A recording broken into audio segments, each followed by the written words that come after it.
nice hot readings. I think there's a few warning signs.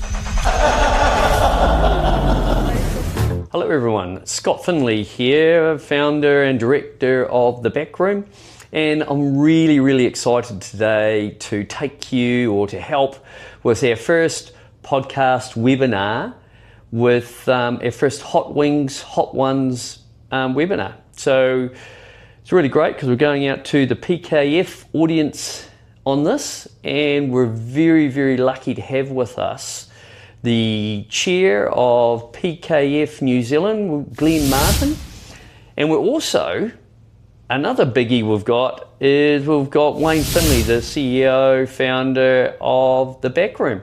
So very quickly what we're going to do, we really want to put them through some questions. Every question we give them some hot wings, and as they go through they get a little bit hotter.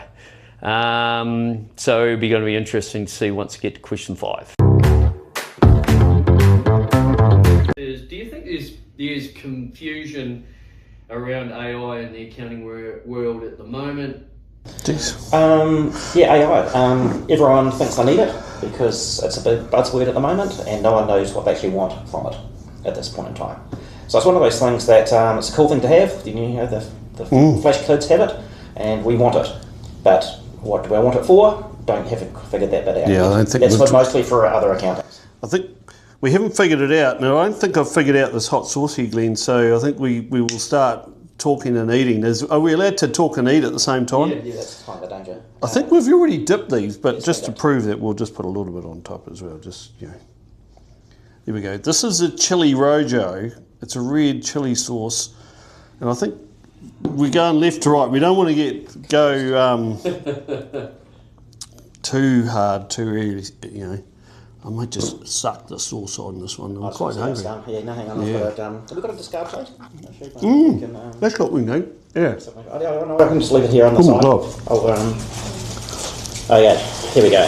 So yeah, AI. So a lot of things here. Most accounting firms, they don't quite know. So from PK's point of view, we're actually going through that same process at this point in time to actually figure out what is AI and what do we need it for. And I kind of think of AI as it's a bit of a solution looking for a problem, to be honest. That's a good way of putting it, actually. Yeah. Yeah, everybody gets a bit concerned about it all and worried about AI, but really AI is a bit like a tool. Yep. It was like when Xero came in, everybody was worried about Xero coming in and taking over the accounting world, and we were all going to be out of jobs. But it's a tool, and I think AI is a tool, and I think you need the human element. Accounting firms are going to need that human element regardless, and so you've got to have someone to run the tools. It changes the way. This is actually quite good, isn't it? I like that one. Yeah, you've done very well. We can stay here if you want. We'll stay. We won't move on. You have to move on. I don't know if we eat the whole chicken. I'm because we're going to. I'm actually a little bit hungry. Haven't had something to eat. Right, we'll put that. So AI, Discard. As you said, it's a starting tool. I kind of liken it to a blank Excel spreadsheet. Yeah. What do you stick in it, and what do you want it to do? And the other parts we also just figured out as well is that a lot of things we think are AI are just actually automation. Yeah. Because accounting is just a whole process of the same stuff repeated to a certain extent. And so a lot of the things we think, AI can do that, actually we've actually found out a simple automation process. Yeah, I think people get confused with automation and AI. There's a difference. Yep. AI is intelligence that sort of operates, whereas automation, we've had automation for a long time. Yep. But now it's become easier to do. So AI actually helps the automation process and enhances it. Yeah. So because you can actually put a little bit of smarts on top of that automated process to actually do the things that a human would normally do to cross-check or look at things and go from there, I suppose. So, so hand in hand, they work in tandem, and I think as accountants we actually need to go through the process of kind of figuring out what do we actually need. Yeah, it's like your tech stack. Yeah. Sort of what are we going to use for AI? What are the tools we're going to use, and then build some processes and how you implement that. Yeah. You know, how you get it going. I think you just dip your toes for a start. You start small and then build up. You know, you need to automate something relatively easy. We had one the other day, just from the IRD. You get a pile of these letters from the client's correspondence. Yeah. So ours were around about 2,000 letters a week. Yeah. And a person was basically going through and just trying to figure out which letter was which on the IRD's website. So we automated it. We basically downloaded every single letter and basically run a PowerShell script over top of it using the IRD codes. And it went through and spat out 90% of them deleted. Yeah. And said, look, you just need to deal with these ones. Yeah. Yeah. And that was all done in about 10 seconds. Jeez, exception reporting. And now a thought process would be, we could use an AI bot or a tool to actually do that, but you're actually overthinking it. Yeah. It really is. You didn't have to read the letters. Don't even have to look inside them and see what the letter's about. Yeah. The IRD has a little code on the outside of every single letter that actually tells you what the letter is actually about. And you automate that bit. Yeah. So sometimes it's actually, we overthink it and we think, we better spend thousands of dollars developing an AI tool to do this one thing. Yeah. That 5-minute job writing the PowerShell script will do the same thing. So these are some examples that we've come across.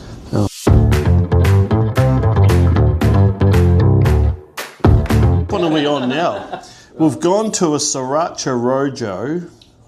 It's got a nice hot red chili sauce.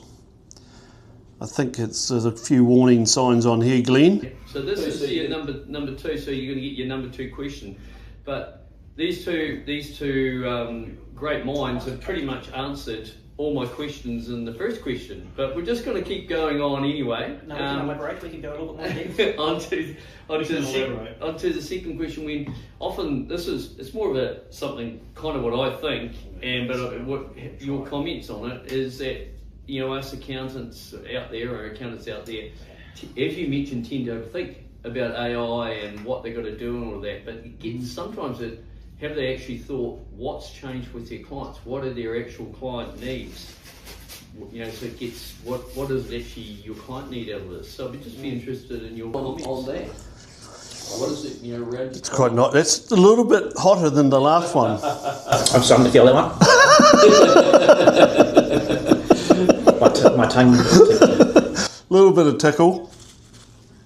It's quite nice though. It's very nice sauce. And this is only number 2. Yeah. So on that. What was that question again? You might end up having a Well, I see this as an opportunity for client needs with AI, especially. Yeah, you know, business advisory. You know, it should become a lot easier. Change that focus from compliance to being able to add value to your clients. There's a number of different things you could do now. So I see it as a bit of an advantage coming. Yeah. And to be fair, that's never changed. No, never changed. Yeah. What do clients want? Yeah. We're the backstop, the safe pair of hands for clients, I think. So clients come to us because they don't want to talk to a computer. They don't want to talk to a machine. They want to talk to a person. Yeah. And they also don't want to get stuff wrong with their ID. So we are their sort of backstop. We're their security blanket, I suppose, in relation to we've gone through and done all the extra checks. Because it's, arguably say that AI could actually file all the tax returns and file everything for everyone. But no one actually wants that because they don't trust it. What if it gets it wrong? Yeah. And who can I blame? Well, that's true. Yeah, if things go wrong, are you going to, shout at the computer and AI, you've done this, and you need accountability. Yep, and that's all we're there. We're the accountability backstop. But we're also the person who can actually communicate. Yes, I think that language back to what people actually need, because as we've always found in these AI models, it all depends on how you ask the question. It is. Yep. What answer do you want? It's pretty adaptive to design the answer you actually need out of it if you ask a certain way. And if you step back, what clients want is a lot of the time they need reassurance or they need help and support. A lot of the time it's non-accounting related type subjects that come up in these meetings. Yep. And how are you going to do that with some AI robot, or that just ain't going to happen? Yeah, it'd be a sad world if it did. Yeah. So, well, we're almost like counsellors for our clients, to be honest. We're dealing with their funds, their money, their life, their relationships, their kids, the whole shebang. you need to have trust Yeah. in someone to actually open and honestly discuss everything about those topics. Yep. To get the actual answer you want back. You're going to get those 5%, 10% maybe of clients that want to do it themselves and know it all. You're going to get that. And Go for it. that's entirely up to those people, and you just accept that. That's the way it will be, but they're not really the type of people that will be with an accountant. They'll do it themselves. No, they'll be complaining about the fee and Yeah. everything else. And no, it is true. It is. They don't want to engage. They want a different type of engagement. That's right. And that's perfectly fine. You just have to accept that that's what those people are, and you may lose clients like that, but what you'll get in is create capacity for the clients that want to deal with you, and then your services you can offer can be a lot more broader. So the tool itself to help accountants, because AI is a tool and automation's a tool. So these things are just designed to help the people, the people in the mix here, to do that more efficiently. Yep. And so one of the things we actually looked at is saying that we could actually grow the size of our firms, because we've got a lot of retired accountants getting with older and things like that, and need to downsize, and they haven't really spent any money on any systems whatsoever. Yeah. Yeah. So we could almost double the size of our accounting firms with the existing staff level using the tools to actually help us get there. Yep. So this is the efficiency gains that will come through, I think. Yeah. So we don't downsize people. We're going to need those people to actually to control the side of it. Yeah. The one we're on is a chili frutte. Frutte? How do you say frutte? F-U-E-R-T-E? Frutte. It's a funny word. Who knows a bit of Spanish here that can help me out? But it says it's a strong chili sauce. It's super hot, and there is a couple warning signs on that one. Now, one thing I'm being concerned here is that most of these things are about half full, which means someone's consumed the other half of it at some point in time. I've put a wee bit too much on there. Glenn, I think you need to top yours up a wee bit. Actually, I'm just going to watch you actually take the first bite before I decide to do We'll this. just try this. Yep. I'm very good at holding a good face, poker face. I'm just going to watch for it. Pretty much. Some firms probably think too much about what they're going to do around AI and everything, and actually look back to what do their clients need. Is that a fair comment, or is that something? Role of automation. Automation is to help us be more efficient. Yeah. That's pretty much what automation is designed to be. Simply, really. Honestly, it's just as simple as that. How can I do that to that more efficiently? It'll free me up to do that, and that. That is automation in a nutshell. Yeah. Yeah. So, from an offshoring point of view, we still need people to do the that, and that. Yeah. But we just want to be more efficient how we do it. Yeah. So, in simple terms, nothing really changes, but that first steps of things. All the other simple processes. Okay. In process, we're doing our Jerry at the moment, which is automation really with a bit of AI around it. But that's streamlining processes. So there's going to be a lot of products out there like that. Oh, yeah. So there's a lot of automation that you can do within your firms. So it's just picking and choosing. Yeah. But I tell you, I know, is it off topic? But I love Claude for Excel. Yeah. I found that there, that's just awesome. And that's just come through underneath and just taken over top of chat. Isn't it? Yeah. It's just so good. It changes the way you work in Excel. Yeah. Like I remember trying to do some pivot tables or whatever, and I used to go to Scott. Yep. And he used to know how to do all these lookup things, and now you just tell what you want to do. Yep. Create me a table of this, or compare this sheet with this sheet, and create a summary, and Claude figures it out and does it for you. Yep.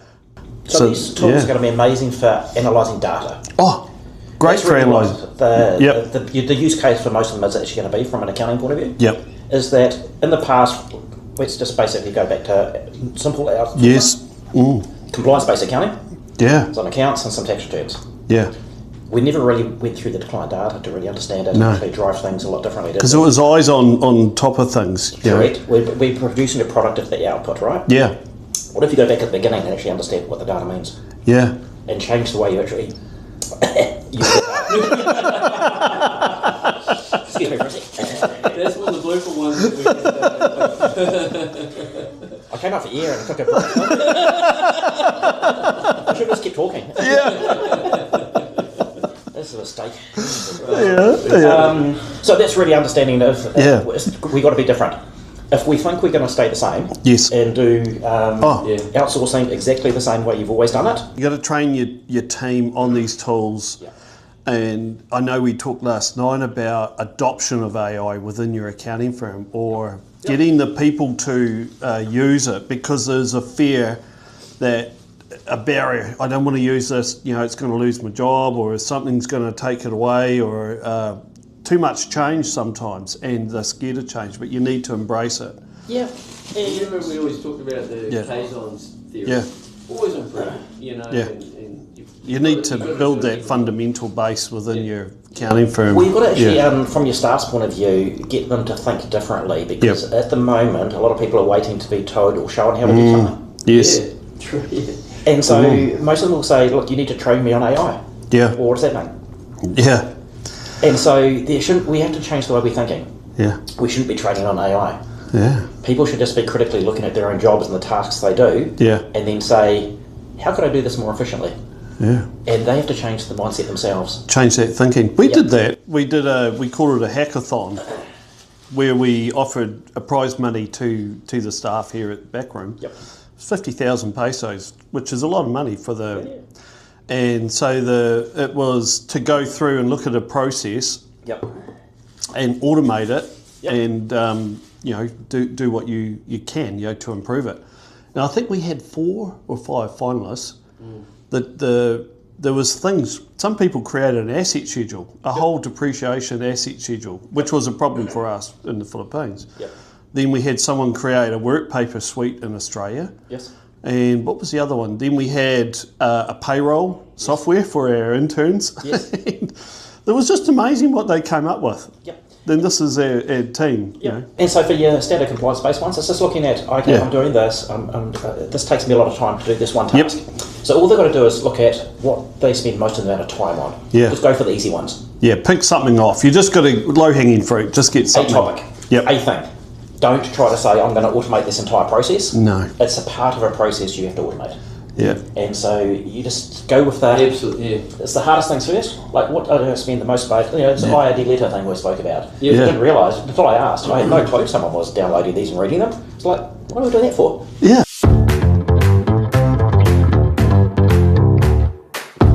Got this one here, and this is a Korean sauce, hot sauce. The Koreans have a very hot flavour taste. I've tasted some hot chicken. So this is called buldak. Hot sauce, original. It's got a nice picture of a chicken breathing fire, and there's a few warning signs on this one. It's got very spicy, and 1, 2, 3, 4, 5 chilies on the bottom of this one. 5 chili. It doesn't need more. Like, it's coated, like it's I know I just like it a little bit more. We'll just chuck a little bit more on there, Glenn, just so they know. Just lather that like that. That's not The question is, what's happening in PKF and TBR, or what is PKF and TBR doing around AI automation, and any new cool things? Oh, I'm glad you asked. What a great question. So what we're doing, it's really those processes. So we've got, there's 2 parts to things that we're ticking off. One is the preparation of accounts, compliance-based.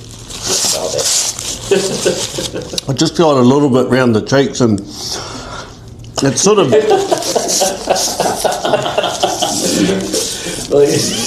I'll finish my answer and something before I... No, it's like. Get this ready. It's one of those ones that just. No, I'll just let you. I'll answer the question. So what are we doing? What are PKF doing? So there's 2 parts to what we do. 2 simple things. Bang for buck. One is the compliance-based work papers. How can we automate as much of those as possible to basically prepare or automate / AI as much as we can to get our work papers done. And so we've got our work paper stack that we've developed internally, that Australia PKF and New Zealand PKF firms use. It has live linking into Xero, so we get live feeds backwards and forwards for the full GL. We can suck everything out. Yeah. And we are also been automating bringing stuff in from other sources like the IRD, putting stuff into it and things like that. So the workpaper pack is, by the time we click link it to that Xero file, open it up, go, it should have automatically gone and grabbed all the stuff and pre-prepped most of the workpapers for us. Yeah. Great. And so the target we've actually given ourselves is, can we do a set of workpapers in 15 minutes? Jeez. So that's the target. Yeah. It could be pie in the sky, but we've got to actually have a... That's like, goal. there was a challenge, wasn't it? Was it to build a house in a day or something? And there was and you can. You just got to... You need to just always look at continuous improvement. Yeah, so that's... Just put a warning on this one, Glenn. Don't touch your eyes or anything. My cheeks are actually burning slightly. Oh, hang on, I need to get my discard pile going. Yeah. It's one of those ones that just sneak up on you, that one. So while Glenn's Yeah. getting into the hot stuff. What's happening? And by the way, this is going out all around New Zealand, but it's also going to go to some of our... Would be a good opportunity to join the likes of PKF, wouldn't it? I don't know if you're looking for firms, but to be able to buy in and get those sort of skill sets for the work papers and that would be a big benefit. We sell them. They're basically on the open market now. They're in the store. And it also comes with the Radius Core add-on, which basically has the live link from the data sources of Xero into Excel. Jeez. Claude now. Yeah. Now you can think of the power of Excel with Claude, built over top of the live data feeds and get all this information coming from multiple sources. Yeah. Now imagine what you can do. Jeez, yeah. So this is why we always decided to put our work papers, keep them in Excel. Yeah. Bring the work papers back from the cloud. It's not someone else's infrastructure, someone else's system. We don't have control over it. There's data up God knows where. We bring all of that data. It only is ever stored on your local copy of Excel in your own system. Yeah. Nothing goes anywhere else. Oh, that's good. And it's the power of it, and you can't fault it. So as much as we think we're all heading into a cloud environment, sometimes we've got to think backwards a little bit. No, you do. You have to think security, and where's that information going? So just burning a hole in the floor. Just starting to smoke on the carpet. Sorry. No, we're just going to let Glenn eat that one there. We'll just... Well, let Glenn eat. We'll let you sort of just discuss. But as I was saying there before... The big thing that we're working on is, we call it Jerry. And so that's the first product out of Jerry is our first review, which is your basic review of financial draft, statements. What's wrong? Hey, there's a vacancy for a new chair in New Zealand at the moment. I'm about to die. Be left in the Philippines somewhere. So Jerry is basically it won't do the complete review because you can't take that away. You need to have that accountability looking over financial statements. And I know when we used to get financial statements turned up on my desk, you would do a pass over. Look at the financials, make sure things look right, get rid of all these basic errors, which is Jerry will analyse the financial statements and create consistency. It just stops all the silly little errors coming through, but it also raises some, things that, we had one the other day, didn't we, Scott? It was about a negative equity, Yeah. So a lot of, sometimes that gets missed. Yep. Whereas it runs through and checks out and raises an alarm bell for that. So it's a lot more consistent with the reviews coming through. Yep. Yeah. And what's the future sort of like? What's in the well, then the next step is to go more into loading the whole general ledger and do an analytical review. Oh, I've got a deal for that. Yeah. And by doing that, then you can go a bit more detail, like checking out things. We could even go as far as fraud detection, I think, would be the next step, which is something that might be interesting. No, I'm going to hold off on no need for some extinguishers just yet. I've been offered some help in the background. Well, you have. They're a bit worried about you. Have we got Nurse Rosh on standby? Maybe we should get her alerted. We're calling Jerry our AI assistant accountant, basically. So it's your tool that works with our accountants here.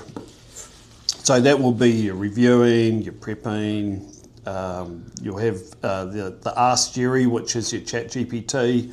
So all that, but in a secure environment, a tool that our staff can use, and also accounting firms can use. So we're and that's the key developing of what you said there as well, the secure environment. Whenever we develop any of these tools, we just have to know that client data is absolutely gold, and it cannot be. You wouldn't want to just chuck a set of financials into Claude and say, just analyse that. You'd be surprised how many people do that. I know. Yes, they are. Yeah. Where is that? Where's that going? So that's why we create a secure, like with Ask Jerry, it's a secure portal that you can put it in. You know that information is not going anywhere. It's staying within your client base. So one of the interesting things we tried the other day, to be honest, is actually we ran some internal AI modelling over all our review points for an entire financial year for every single client. Yeah. And so we can actually analyse all of the things in the criteria that was actually going wrong the most. Yeah. And for training. For training purposes. And saying, let's target this stuff. Yes. This is the things that the AI modelling, and because AI is great for analysing huge amounts of data. Yeah. Coming back off a nice summary report. Yeah. So accessing that information can actually then also used for the basis of the learning from, say, Jerry or something like that. Well, that's why we like Jerry here, because sometimes the team, that's a fine. That's even more sauce on that. That's a fine.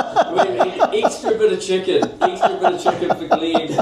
We'll pull out number 6. I want to use my phone the rest of the day. I was talking about Jerry and how our team, the grads and the ones coming through, they need confidence before they want to send something to review. Yes. They don't want to send crap out. Yes. And so sometimes they'll spend ages and looking over things to make sure it's right. Yes. Whereas what we think was Jerry will give them more confidence that they can run a set of drafts, put the work papers in, do a first review, comes out with some common areas and stuff. So it builds confidence where they're going wrong. There's no difference, I suppose, if you think about it, than saying, a person sitting next to you, here's my stuff, can you just run your eye over it, please? Yes. Just because you know how when you work on it yourself, you've got tunnel vision, right? And you just miss some of the most simple. It's basic. We all do it. 100%. Little mistakes, spelling errors, these sort of things that come up. Yeah. So all it's doing is Jerry is your buddy next to you, having a quick look over it and saying, close enough. Let's fire it through to. Fire it through. Then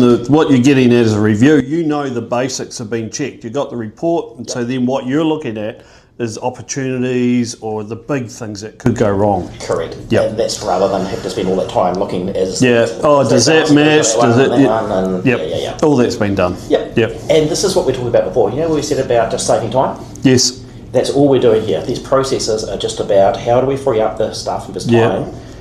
And it basically means that we can actually do more. That staff member can actually double up their productivity. Yeah. Because they've actually had their... Remember we tried to do that, Scott, with our reviews. We would get the managers to say, have a look and give us 5 opportunities for this client, or 5 things that they need to do that could improve their business. You can do that, double down on that. They really didn't do that because they're too busy trying to fit that review, and they had a bottleneck, and so there was time constraints. Now they can. This is what we're after. Basically, all the stuff we're going to talk about today is actually free up time. And that's really what we're after. Right, gentlemen. Are we going to put this off? Is it finished?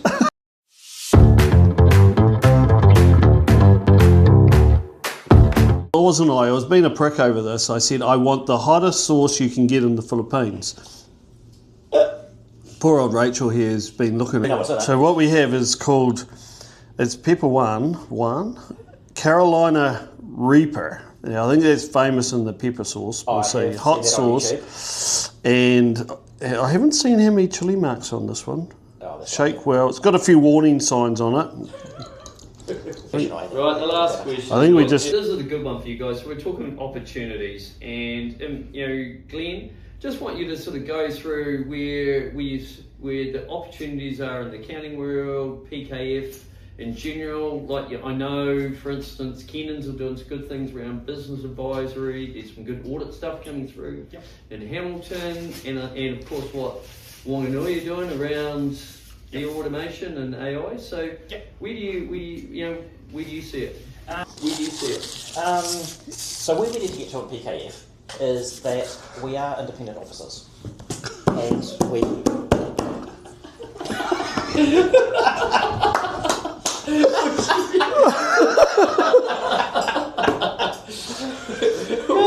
going to try Ice cream. ice cream. Oh. What flavour? Vanilla. Oh, no, that's fine. So because we're all independent, Right? and we all do things quite differently. How we do a set of work papers, sometimes how we do accounts, how we do our internal processes. If we're... yeah, there you go. Sure. So what we need to do is actually standardise all of our systems. We have to be standardised across the board. And this goes from our BAS compliance systems to our audit systems and everything like that. And the reason to do this is then when we actually make use of the back room and use staff, we don't necessarily actually have to have individual people trained to our systems. Yeah. We can actually operate a very big pool system. And we can actually allocate resources. That's with PKF Group. Right, Yeah. yes. Now you're cooking. Because we, at the moment, it's not the most efficient system in the world. If we think about it, we're training up someone to do the Kendon's way of doing things, or the Hamilton way of doing things. Yeah. Now, if I wanted that staff member, because needed some extra, and I wanted to move from there to there, we've almost got to retrain them a little bit. Yeah. So let's get rid of that, is what I'm trying to... So it's easy crossover. Easy crossover. Especially around audit.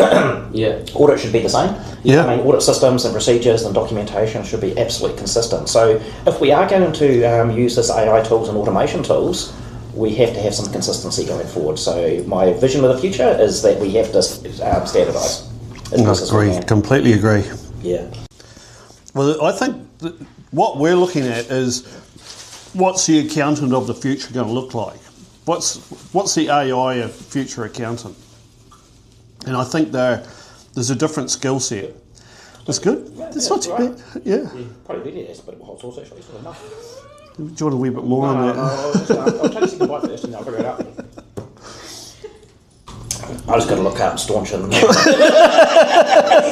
Wave it as a Yeah, I think the training in AI, so teaching the grads and our intermediates and juniors, teaching them about Claude, for instance, teaching them how to use the tools like Jerry, your work papers, so they're systems type people, and then get them to do some critical thinking, analysing data. That's the change that has to happen. The critical thinking side of it has to change. Yeah, yeah. We have to change the way we train our new accountants. Yeah.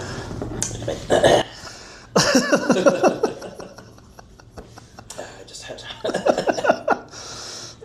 Where did that go? Around audit and stuff that we're Yeah, I think there's opportunities in audit, because audit in essence is a lot of automations and processes and data, isn't it? So yeah, it should become a lot easier. Get some chocolate sauce or something. Is it going down? You don't need the peanut butter yet? Is that sort of, Yeah, it's kind of it's nullifying it? He's done well. I think he's done better well. Oh, it's really got me going.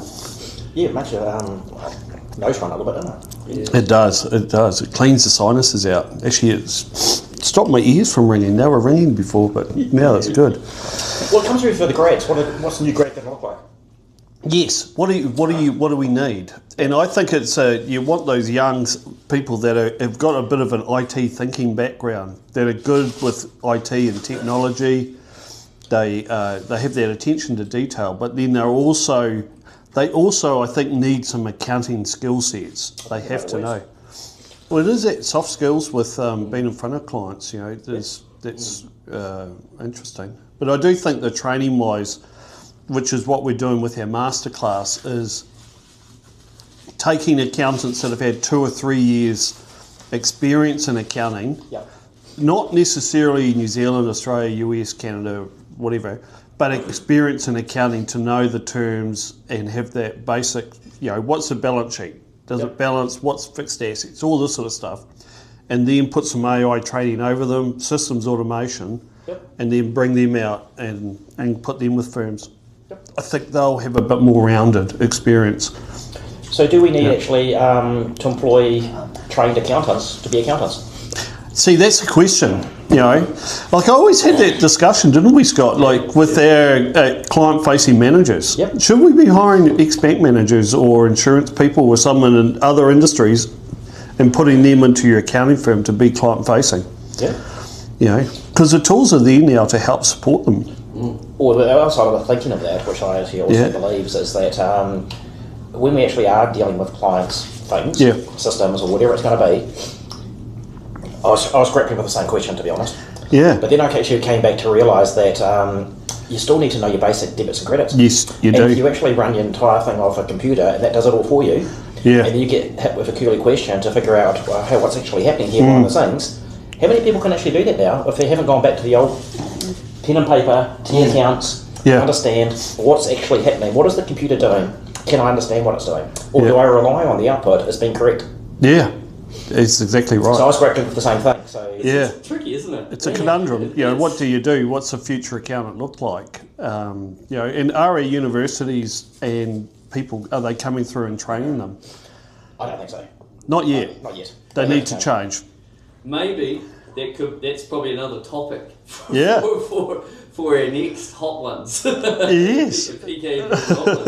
No, we're doing between two beers next time. Yeah.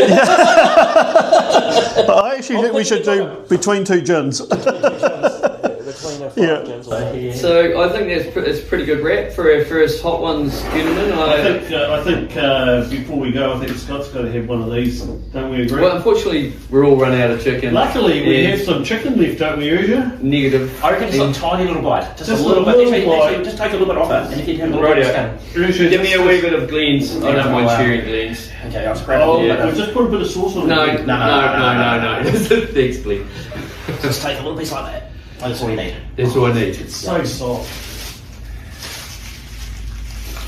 Now, it takes a couple of seconds to kick in. So he's going all right at the moment. He's coming up with What's wrong with it? Well, actually, nothing's wrong. It's all good. No problems at all. And we need to... I think I even do it better than Wayne. And if we set the timer I going... put too much sauce on that one than mine. Yeah, it's hot. Yeah, it's getting in. It's starting to come through? It's starting to come It's starting to come through now. When you're drinking water. It's hot. It's hot. Yeah, we're going now, isn't it? Yeah. Now it's going from hot to, it's getting really hot. Now it's going to get hit. And then that going It sort of doesn't go away. It's No. sort of just... Can you feel your lips? Yeah, I can. It's just down It'll the go. throat. Don't worry, it'll It sort of disappear. goes all the way down your Yeah, it chest. does. Yeah. Very nice sauce. We'll keep that one. That'd be great for Oh, the look at barbecue. his ice cream. Yeah. Can you get another spoon? I think we're... I think we're all done. Yes, all good? Perfect. Oh, look, Glenn, it was great to have you here today. I thoroughly enjoyed the format. Yeah. I think the hot sauces were... You've got to make these fun, don't you? Like, it's a massive topic. It's almost an unlimited topic. We could talk about this for days. Oh, we could. But no one would listen. But honestly, this is actually a little bit of an attractive sort of thing that people go, is he going to survive? Who's going to make it? Who's going to break first? I think I'm the one that broke first. Yeah. So there's like a whole tension that goes through it, actually. Yeah. So it's Actually, we should nominate Jamie. What would Jamie be like on the hot He's sauce? already a redhead, so I don't know. Wouldn't be able to tell the difference. But no, the topic is massive, isn't it? You think about it. Yeah. We could go on for all the things we could look at. There's so many, it's so varied. But the good thing is, we work really closely with you guys. Yeah. And we're not sitting down doing nothing. Yeah. And I think between the both of us, we've got tools. We know that got some awesome stuff that we make use of from your guys' point of view. Yeah. We've got some cool tools that can actually sync and work nicely between each other. Yeah. And so I think it's just that collaboration side of it. Let's not try and solve the problems ourselves. No. Let's actually get together and work together. Yeah. That's, I mean, the whole reason I actually came up here was for obviously this challenge, but apparently there's some golf that I've got to do as well. So if I'm forced to go on a golf course, so be it. You will. All Excellent. right. Rightio. Thanks, guys. Thank you. Appreciate We'll it. do that. It's a cap. It's a wrap. Well done, team. Well done. Awesome. Lovely, guys. Doing that, won't you? No, we might have to do it again. Okay, where's the jump? Cheers, mate. Number 5 piece of chicken. Got under my tongue.